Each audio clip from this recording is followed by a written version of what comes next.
छान अशी आज आपल्या पूजा रेसिपीमध्ये आपण बनवणार आहोत सोयाबीनची भाजी। अशी छान चमचमीत सोयाबीनची भाजी बनवणार आहोत। अशी छान अशी झालेली आहे आपली सोयाबीनची भाजी तयार। चला आता बघूयात सोयाबीनच्या भाजीला लागणारे साहित्य। करूयात आता सोयाबीनच्या भाजीची तयारी। करू रेसिपीला सुरुवात।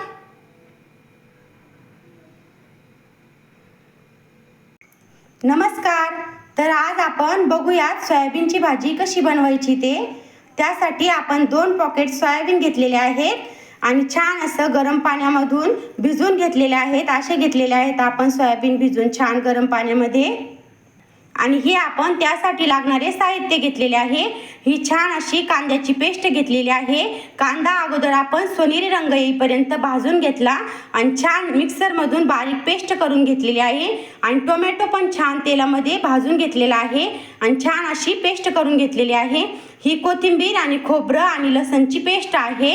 हे सर्व आपण सोयाबीनच्या भाजीला लागणारे साहित्य घेतलेले आहेत। चला तर मग आता आपण देऊयात सोयाबीनच्या भाजीला फोडणी। तेल आपण कढईमध्ये टाकलेलं आहे। तेल आता गरम झाल्यानंतर आपण सोयाबीनच्या भाजीला देऊयात फोडणी। तेल आपलं छान गरम झालेले आहे।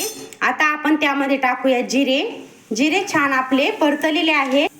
आता आपण टाकूयात कांद्याची पेस्ट घेऊयात छान तेलामध्ये परतून। कांद्याची पेस्ट आपली तेलामध्ये छान परतलेली आहे। आता आपण लसूण आणि खोबऱ्याची कोथिंबीरची पेस्ट तेलामध्ये छान घेऊयात परतून। आणि हे आपण घेतलेले आहेत भाजीसाठी लागणारे मसाले। हा घेतलेला आहे आपण गरम मसाला, हा घेतलेला आहे काळा मसाला, हा सुहाना मसाला आणि ही आहे 2 चमचे लाल चटणी आणि बारीक कट केलेली कोथिंबीर। असे आपण भाजीसाठी लागणारे मसाले घेतलेले आहेत। छान असं आपलं खोबऱ्याची पेस्ट, लसूणची पेस्ट, कांद्याची पेस्ट छान तेलामध्ये झालेली आहे। आता आपण मसाले घेतलेले आहेत टाकून छान घेऊयात मिक्स करून। मसाले आपले छान झालेले आहेत मिक्स करून। आता टोमॅटोची पेस्ट टाकूयात। टोमॅटोची पेस्ट तेलामध्ये घेऊयात छान परतून।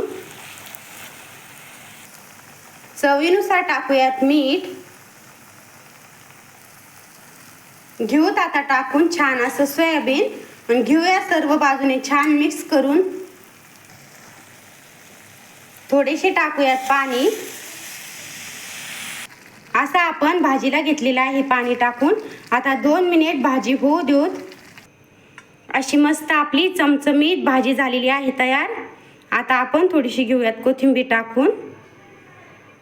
अशी झालेली बघा आपली सोयाबीनची भाजी।